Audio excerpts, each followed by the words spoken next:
With just days left in the year, lawmakers in 2 states are making last-minute bids to pass marriage equality bills.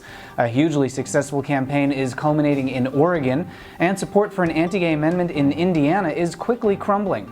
At the American Foundation for Equal Rights, I'm Matt Baum, and welcome to Marriage News Watch for December 17, 2012. There may be just a few weeks left in the year, but some state legislators are still trying to make the most of what's been the busiest year in history for the freedom to marry.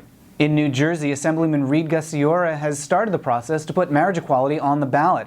That means that there are now 3 separate tracks for marriage in that state.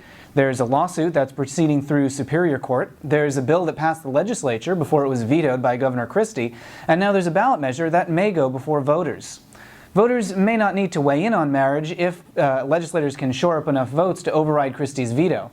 But if it does come to a vote, our chances are pretty good. A Quinnipiac survey from last February showed 57% in New Jersey support the freedom to marry, with just 37% opposed. Lawmakers are also counting the votes in Illinois. Senator Heather Stearns and Representative Greg Harris plan to introduce a bill to legalize marriage before the new legislative session starts on January 9th. Governor Patrick Quinn says that he'll sign the bill if it makes it to his desk.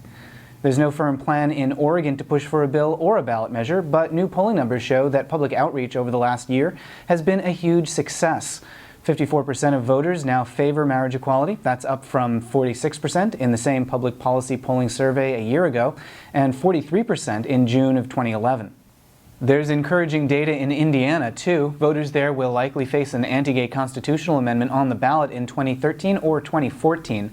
But a new survey from Ball State University shows that 54% oppose the measure, with just 38% in favor. Those are the headlines. Subscribe here on YouTube and at AFER.org to stay up to date on all the year-end marriage news.